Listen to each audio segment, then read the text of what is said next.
ये दिमाग में एकदम हमेशा सेट करके रखिएगा कि प्रोग्राम कोई बहुत बड़ा हवा नहीं है। आप भी बहुत आसानी से इसको बना सकते हैं। ये चीज एकदम अपने दिमाग में फीड कर लीजिए, तभी आप प्रोग्राम आसानी से बना सकेंगे।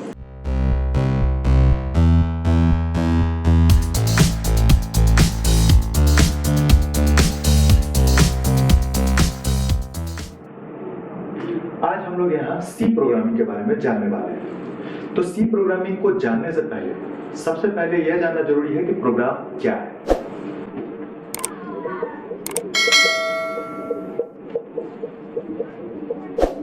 आप में से अधिकतर लोग जब कंप्यूटर क्लास में जाते हैं तो सबसे पहले यही सिखाया जाता है कि प्रोग्राम क्या है। प्रोग्राम सेट ऑफ इंस्ट्रक्शंस है जो प्रोग्रामिंग लैंग्वेज में लिखा जाता है और उसी के अनुसार कंप्यूटर एग्जीक्यूट करता है। ये सब आप लोग जानते हैं, लेकिन इतना भर ही जानना जरूरी नहीं है। आप लोग उससे पहले से प्रोग्राम को जानते हैं कि प्रोग्राम क्या है। इसका सबसे अच्छा एग्जांपल हम आपको बताने जा रहे हैं कि जब आप घर से कॉलेज जाते हैं तो क्या आप ऐसे ही उठते हैं और चले जाते हैं? नहीं ना। तो उसके लिए भी आप एक प्रोग्राम फॉलो करते हैं रोज, हर दिन, और अपने हिसाब से उस प्रोग्राम को चेंज करते हैं, अपने हिसाब से उस प्रोग्राम को मॉडिफाइड करके तब कॉलेज पहुंचते हैं। देखिए एक एग्जांपल मैं आपको दिखाऊंगा। जब आप घर से निकलते हैं तो उसके बाद सबसे पहले आप चेक करते हैं, यानी कि आपके पास अगर बाइक है तो आप क्या करते हैं, बाइक के पास जाते हैं, और आपके पास अगर बाइक नहीं है तो आप क्या करते हैं, घर से निकलते हैं और बस पकड़ने के लिए जाते हैं।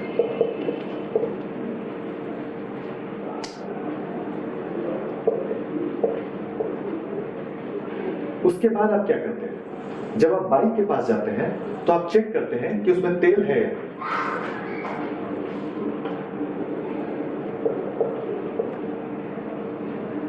अगर उसमें तेल होगा तो आप क्या करेंगे, तब आप बाइक स्टार्ट करेंगे और डायरेक्ट कॉलेज पहुंचेंगे। लेकिन अगर उसमें तेल नहीं होगा तब आप क्या करेंगे,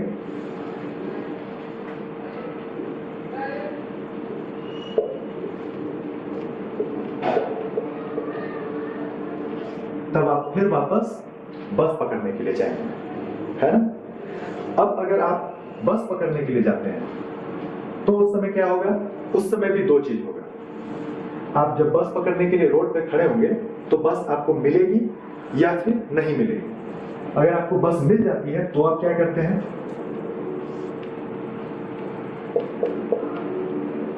बस पकड़ते हैं और कॉलेज चले जाते हैं। लेकिन बस अगर आपको नहीं मिलेगी तब आप क्या करेंगे, तब आप ऑटो के पास जाते हैं और चेक करते हैं ऑटो है या नहीं। अगर ऑटो है तो आप ऑटो पकड़ते हैं और ऑटो पकड़ करके तब फिर ऑटो से कॉलेज चले जाते हैं। तो ये देखिए, ये हमारा एक सिंपल प्रोग्राम है। जब आप घर से निकलते हैं तो फिर आप बाइक चेक करते हैं, बाइक अगर है तो ठीक है, बाइक से आप कॉलेज चले जाते हैं। बाइक नहीं है तो आप बस पकड़ते हैं, बस अगर नहीं है तो आप ऑटो पकड़ते हैं और ऑटो पकड़ के कॉलेज जाते हैं। इस तरह से आप अपना खुद का एक प्रोग्राम क्रिएट करते हैं। और ये सिर्फ एक एग्जाम्पल के लिए, आप कहीं भी कोई भी काम करते हैं तो एक प्रोग्राम के तहत करते हैं, यानी आपके अंदर खुद प्रोग्राम बनाने का फीचर मौजूद है। ये क्लियर हो गया कि आप प्रोग्राम कैसे बनाते हैं। ये एक सिंपल तरीका मैंने आपको बताया। इसी तरह से प्रोग्राम बनाया जाता है। कंप्यूटर प्रोग्राम इससे कुछ भी अलग नहीं है। कंप्यूटर का प्रोग्राम भी इसी तरह से तैयार किया जाता है। अगर आपको कोई काम कंप्यूटर से करवाना है तो उसमें भी कई तरह से आपको प्रोग्राम तैयार करना पड़ेगा, उसी के अनुसार वो कंप्यूटर एग्जीक्यूट करता है। तो अब आप लोग समझ गए ना कि प्रोग्राम क्या है। ये दिमाग में एकदम हमेशा सेट करके रखिएगा कि प्रोग्राम कोई बहुत बड़ा हवा नहीं है। आप भी बहुत आसानी से इसको बना सकते हैं। ये चीज एकदम अपने दिमाग में फीड कर लीजिए, तभी आप प्रोग्राम आसानी से बना सकेंगे, है ना। अगर आपको सिर्फ एग्जाम में नंबर उठाना है तो आप इस वीडियो को अभी बंद कर दीजिए और जाइए किताब खोलिए और रट्टा मारिए, आपको नंबर खुद ब खुद मिल जाएगा। लेकिन अगर आपको प्रोग्रामिंग सीखना है तो इस वीडियो को पूरा देखिए। मैं 100% गारंटी के साथ कहता हूं कि आप एक दिन बहुत अच्छी प्रोग्रामिंग करने लगेंगे और बढ़िया प्रोग्राम बनाना शुरू कर देंगे। तो अगर आपको ये वीडियो पूरा देखना है तो इसको अभी लाइक कर दीजिए और सब्सक्राइब करना मत भूलिएगा, ताकि आगे जो मेरे लेसन्स आएंगे, आगे जो क्लास होंगे, उसकी जानकारी आपको पहले मिल जाएगी। अब जो है हम लोग सी प्रोग्रामिंग पर फोकस करते हैं। सी प्रोग्रामिंग जो है वो बहुत ही सिंपल प्रोग्रामिंग लैंग्वेज है। इसमें इंग्लिश के बहुत ही कॉमन वर्ड का इस्तेमाल किया जाता है, जैसे इफ, एल्स, व्हाइल, डू। तो ये सबसे क्या हो जाता है कि उसका यूज करना बहुत आसान हो जाता है। अब सी प्रोग्रामिंग के बारे में जानना है कि बना कैसे। तो सी प्रोग्रामिंग बनने से पहले 1960 में कैम्ब्रिज यूनिवर्सिटी में पहले बीपीसीएल प्रोग्राम बनाया गया, बेसिक कंबाइंड प्रोग्रामिंग लैंग्वेज। उसके बाद तुम लोग देखा होगा क्लास में क्या होता है कभी कभी कि तुम लोग जब कोई होमवर्क करते हो तो तुम्हारा कोई साथी तुमसे होमवर्क का कॉपी लेकर के अपना भी होमवर्क करता है। अब वो क्या करता है कि अपना होमवर्क इतना बढ़िया से बनाएगा कि उसको तुमसे ज्यादा मार्क्स आ जाएगा। तो बस सेम चीज हुआ उस समय 1972 में डेनिस रिची बीपीसीएल प्रोग्राम को मॉडिफाइड किए और मॉडिफाइड करने के बाद उससे बनाए सी प्रोग्रामिंग लैंग्वेज। अब वो सी प्रोग्रामिंग लैंग्वेज इतना बढ़िया बन गया, इतना बेहतर बन गया कि उसका अभी तक इस्तेमाल हो रहा है। अब जब हम जान गए हैं कि सी प्रोग्रामिंग कैसे बना, तब उसका खासियत भी जान लेते हैं कि उसका क्या क्या खासियत है। तो उसका सबसे पहला खासियत है कि इसको बहुत ही कम शब्दों में और बहुत ही कंसाइज प्रोग्राम इससे तैयार किया जा सकता है। उसके बाद इसका दूसरा खासियत है इसका इंस्ट्रक्शन सेट। इंस्ट्रक्शन सेट क्या होता है कि जो प्रोग्रामिंग हम लोग लिखते हैं ना, तो प्रोग्रामिंग का जो इंस्ट्रक्शन सेट होता है वो बहुत ही छोटा छोटा होता है, जिससे क्या होता है कि इसको लिखना बहुत आसान हो जाता है, बहुत ज्यादा उसमें लिखना नहीं पड़ता है। अब तीसरा क्या होता है कि इसमें लाइब्रेरी होता है, अपना खुद का लाइब्रेरी। जैसे घर में हम लोग लाइब्रेरी बना के रखते हैं ना, उसी तरह से इसका अपना खुद का लाइब्रेरी होता है। उसी लाइब्रेरी में सारा जितना इंस्ट्रक्शन सेट है उसका डेफिनेशन रहता है। तो इस लाइब्रेरी को हम लोग जो है खुद से बढ़ा सकते हैं और खुद से अब एग्जांपल के रूप में मानो क्या है कि तुम्हारे पिताजी जो है तुमको पढ़ने के लिए एक कमरा दे दी, ठीक है। अब उस पढ़ने के कमरा में जो पढ़ने वाला विद्यार्थी होगा वो क्या करेगा, वो सबसे पहले क्या करेगा, उसमें फिजिक्स का फॉर्मूला लगा देगा, केमिस्ट्री का पीरियोडिक टेबल लगा देगा, ठीक है, मैथ का फॉर्मूला लगा देगा।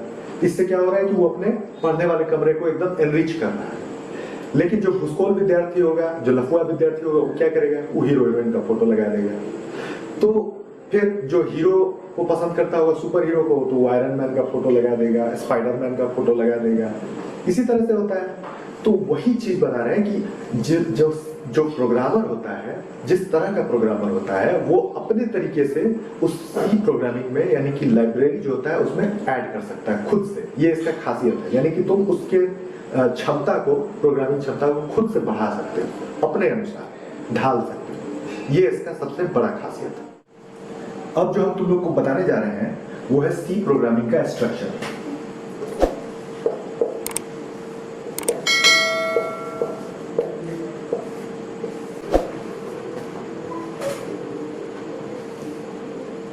सी प्रोग्रामिंग में सबसे पहले होता है डॉक्यूमेंटेशन सेक्शन। अब बोलोगे कि डॉक्यूमेंटेशन सेक्शन क्या होता है, उसको ऐसे लिखा जाता है।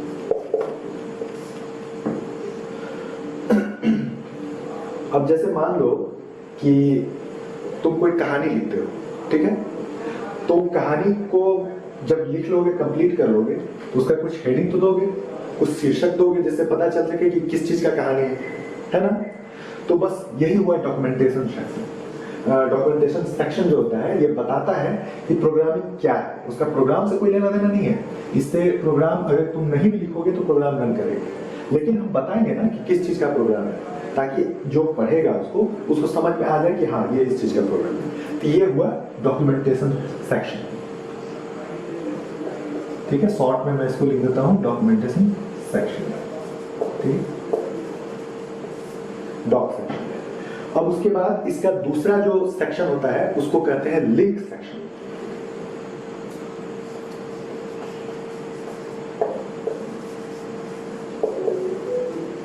अब ये लिंक सेक्शन क्या होता है देखो, जब हम लोग सी प्रोग्राम को रन करते हैं ना, हम बताए थे ना तुम लोगों को कि लाइब्रेरी होता है सी में। तो उस लाइब्रेरी में क्या होता है कि बहुत सारा प्रोग्राम पहले से बना के रखा हुआ है, जो जैसे बीपीसीएल या जो डेनिस रिची सी प्रोग्राम बनाए थे, तो उस समय क्या किया कि लाइब्रेरी में बहुत सारा प्रोग्राम बना के रख दिए।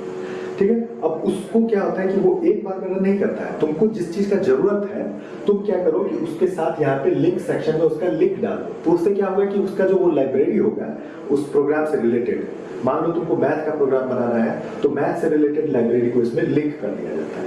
ठीक है, बात समझ में है? मतलब तुमको जिस चीज का जरूरत हो उससे रिलेटेड लाइब्रेरी सी प्रोग्राम में मौजूद रहता है। अब उससे रिलेटेड लाइब्रेरी को तुमको यहाँ पर लिंक करना होगा, और ये जरूरी नहीं है कि उसमें पहले से मौजूद है। तुम खुद का अपना भी बताया था ना कि हम बताया था ना कि लाइब्रेरी तुम खुद से भी बना सकते हो, और वो भी लाइब्रेरी में उसमें सेव रहता है। तो उसको क्या करना होगा, तुमको यहाँ पे लिंक करना पड़ेगा। तो इससे फायदा क्या होगा, अब तुम पूछोगे। फायदा ये होता है कि वहां पहले से प्रोग्राम बहुत सारा बना हुआ रहता है, तो उसका जो शॉर्ट फॉर्म है वो तुम प्रोग्राम में कहीं इस्तेमाल करोगे तो उस लाइब्रेरी में पूरा का पूरा प्रोग्राम जो है तुमको बनाना, दोबारा नहीं बनाना पड़ेगा, वो रन कर जाएगा। अब अगला क्या होता है, डेफिनेशन सेक्शन। डेफिनेशन सेक्शन पहले ये समझ लो क्या है। डेफिनेशन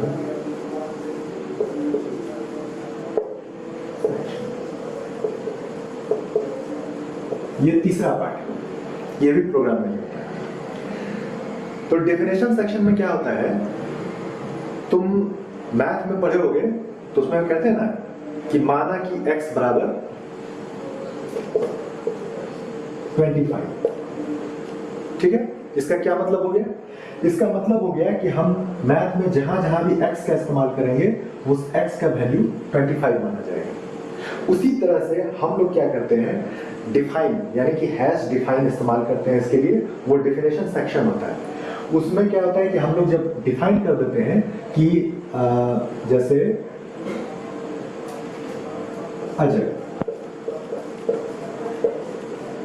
अजय इक्वल टू मान लेते हैं 30।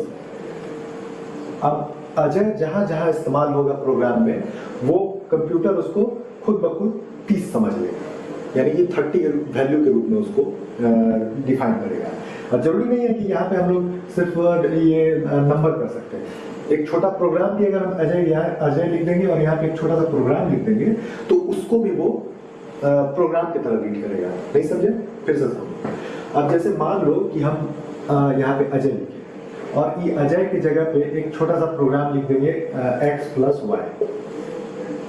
तो क्या होगा कि कंप्यूटर में जहां जहां भी हम लोग अजय लिखेंगे वो वहां वो x + y उसको समझेगा प्रोग्राम में। वो बात में तुमको समझ में आएगा, जब प्रोग्राम में रन करके दिखाऊंगा ना तब तुमको समझ में आएगा कि हाँ इसका क्या मतलब होता है। अभी बस ये समझो कि बस ये डिफाइन कर देंगे किसी शब्द को, यानी कि ये एक तरह से तुम्हारे प्रोग्राम को छोटा करने का तरीका है। कुछ बड़ा चीज यहाँ डिफाइन कर दो, उसके लिए एक शब्द कर दो, वो तुम्हारे पूरे प्रोग्राम में तुमको बड़ा प्रोग्राम लिखना नहीं पड़ेगा। एक छोटा सा शब्द इस्तेमाल कर दोगे वो खुद ब खुद कंप्यूटर उसको समझ जाएगा।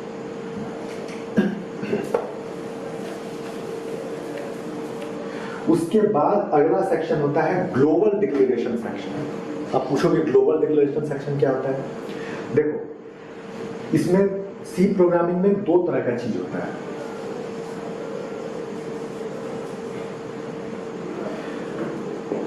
एक होता है लोकल और एक होता है ग्लोबल। लोकल क्या होता है? जैसे तुमको बताया ना कि जब पूरा का पूरा एक कंप्लीट सी प्रोग्राम होता है वो छोटा छोटा प्रोग्राम से मिल करके बना होता है। तो छोटा छोटा प्रोग्राम के अंदर में जब तुम किसी चीज को डिक्लेयर करते हो, डिक्लेयर करने का मतलब यहाँ पर वेरिएबल समझ रहे हो? जब हम लोग सी प्रोग्रामिंग बनाते हैं यानी कि प्रोग्राम तैयार करते हैं तो उसमें बहुत सारे वेरिएबल जैसे होता है ना कि माना कि x, माना कि y, माना कि z, उस तरह से हम लोग वेरिएबल डिक्लेयर करते हैं। अब जैसे होता है कि छोटा छोटा प्रोग्राम, जैसा कि हम बताए थे अभी कि सी जो होता है एक प्रोग्राम जो होता है वो छोटा छोटा प्रोग्राम से मिलकर बनता है। अब जैसे मान लो कि ये एक प्रोग्राम, एक कंप्लीट प्रोग्राम, ठीक है। अब इसमें एक छोटा सा प्रोग्राम ये है, एक छोटा सा प्रोग्राम ये है, एक छोटा सा प्रोग्राम ये है, एक छोटा सा प्रोग्राम ये है।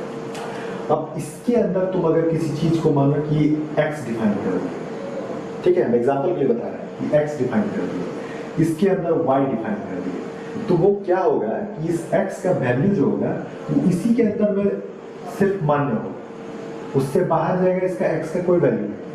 ये y जो है इसी प्रोग्राम के अंदर इसका वैल्यू रहेगा, उससे बाहर जाएगा कोई मतलब नहीं है उसको लोकल वेरिएबल कहा जाता है। लेकिन जब हम ये इस प्रोग्राम के अंदर में ये यानी कि इस पूरे समूचे प्रोग्राम के अंदर में किसी वैल्यू मान लेते हैं z को डिफाइन कर देते हैं, तो ये हो गया ग्लोबल वैल्यू। अब z इसमें भी जाएगा तो भी z वाला ही वैल्यू देगा, ये z इसमें भी जाएगा तो z वाला ही वैल्यू देगा, इसमें भी जाएगा इसमें भी जाएगा, सब जगह ये z का वैल्यू। तो इसी को कहते हैं ग्लोबल डिक्लेरेशन। जो यहाँ हम डिक्लेयर कर दिए वो पूरे प्रोग्राम में वो वही वैल्यू देगा, यानी कि उसका इस छोटे छोटे प्रोग्राम से कोई लेना देना नहीं, यानी बहुत पावरफुल चीज हुआ है। बात समझिए। उसके बाद आता है मेन फंक्शन सेक्शन, यानी कि तुम्हारा प्रोग्राम जो मेन लिखा जाएगा वो इसी के अंदर में लिखा जाएगा। ये छोटा छोटा प्रोग्राम जो है इस सबको जोड़ने का जो कड़ी है ना, वो है तुम्हारा मेन फंक्शन।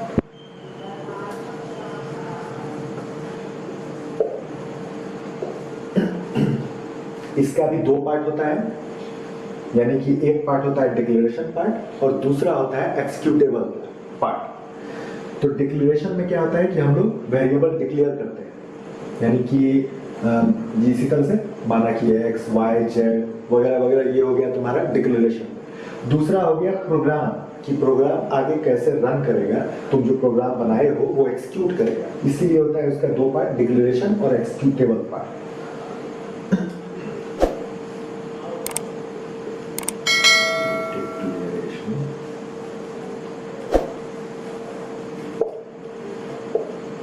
और दूसरा हो गया एक्सिक्यूटेबल।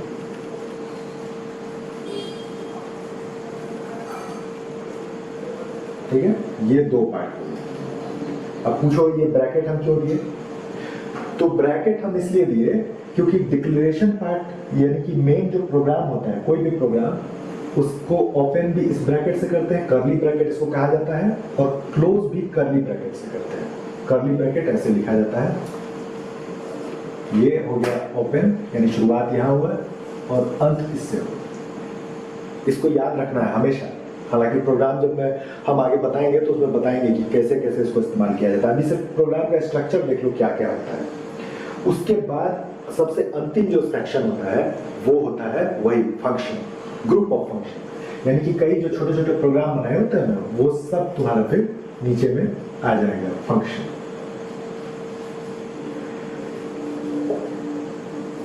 ठीक है, यानी कि तुम्हारा कितना हो गया, 1 2 3 4 5 6, यानी कि तुम्हारा पूरा जो प्रोग्राम होता है वो 6 हिस्सा में बटा होता है। पहला हो गया डॉक्यूमेंटेशन सेक्शन, दूसरा हो गया लिंक सेक्शन, तीसरा हो गया डेफिनेशन सेक्शन, और उसके बाद हो गया तुम्हारा ग्लोबल डिक्लेरेशन, उसके बाद हो गया मेन, और मेन के बाद हो गया फंक्शंस। दरअसल सी प्रोग्रामिंग जो होता है ना, पूरा प्रोग्राम बना हुआ है, उसको तुम ग्रुप ऑफ फंक्शंस कह सकते हो। अब बोलोगे कि फंक्शंस क्या होता है, तो फंक्शंस जो होता है उसको सब प्रोग्राम कहते हैं, यानी कि छोटे छोटे प्रोग्राम जो कि मिल करके एक पूरा कंप्लीट सी प्रोग्राम तैयार करते हैं। नहीं समझे? देखो अब इसको बहुत ही सिंपल एग्जांपल के रूप में हम समझाते हैं। तुम लोग सर्जिकल स्ट्राइक के बारे में सुने होंगे, अधिकतर लोग जानते होंगे, जो लोग फिल्म देखे होंगे उरी, वे लोग तो जानते ही होंगे 100% सर्जिकल स्ट्राइक क्या है। तो इसी का एग्जांपल देकर के हम तुमको बताते हैं कि फंक्शंस क्या होता है।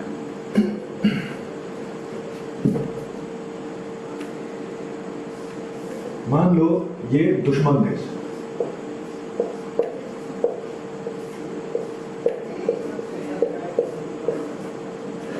और हमारा जो सेना है वो 32 लोग का एक टीम बना है। उसको कहा है कि जाओ तुम सर्जिकल स्ट्राइक करके आओ।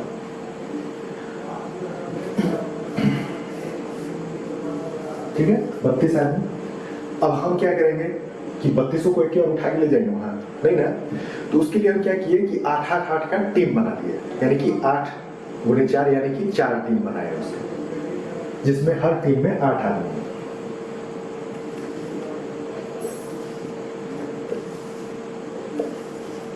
ठीक, अब इस एक टीम में, यानी कि मान लो कि ये टीम, इसका नाम रख दिए टीम ए, ये हो गया टीम बी, ये हो गया सी, ये हो गया डी। ठीक है, अब इसको हम क्या किए, हर टीम में 8 आदमी हो गया, एक का नाम ए हो गया, एक का बी हो गया, एक का सी हो गया, एक का डी हो गया। मान लेते हैं कि टीम ए में 8 आदमी है, उसमें एक है राम, मोहन, सोहन, राकेश, गणेश और राम, मोहन, सोहन, राकेश, गणेश, रितेश, अनुभव,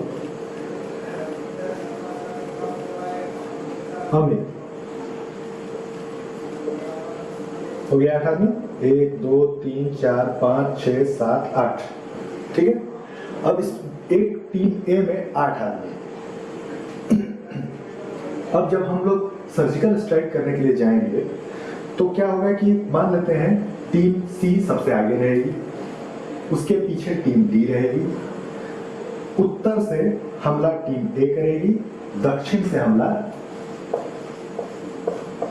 टीम डी करेगी। तो क्या होगा कि सी पहले आगे बढ़ेगा। अब वो क्या करेगा कि जब दुश्मन पे हमला करने के लिए जाएगा तो वो क्या कहेगा कि राम, मोहन, सोहन, राकेश, गणेश, रितेश, अनुभव, अमित तुम लोग हमला करो। नहीं ना, वो कहेगा कि टीम ए हमला करो। बात समझ में आया? वो कहेगा टीम ए हमला करो, यानी कि टीम ए को सिग्नल देगा जाओ तुम उत्तर दिशा से हमला करो। जब ये हमला कर देगा तब वो क्या करेगा, टीम डी को सिग्नल देगा, टीम डी तुम दक्षिण दिशा से हमला करो। बात समझ में आया? यानी कि जब उसको हमला करने का आदेश देना हुआ तो वो सीधे सीधी टीम ए को कहा, टीम डी को कहा, सबका नाम नहीं लिया।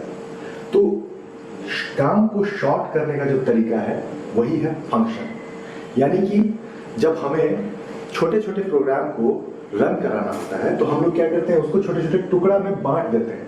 यानी एक बड़ा प्रोग्राम जो होता है वो छोटा छोटा प्रोग्राम का एक ग्रुप होता है, उसी ग्रुप के जरिए एक पूरा सी प्रोग्राम रन करता है। तो फंक्शंस जो होता है वो एक छोटे से प्रोग्राम को उसका एक शॉर्ट रूप होता है। यानी कि टीम ए जब कहा गया तो वो पूरा टीम ए यानी कि 8 आदमी उधर अटैक कर देगा।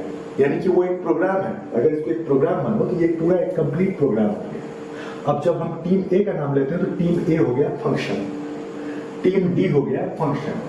तो जब हम टीम ए का नाम लेंगे तो ये फंक्शन रन कर जाएगा, यानी कि ये पूरा प्रोग्राम जो है वो रन कर जाएगा।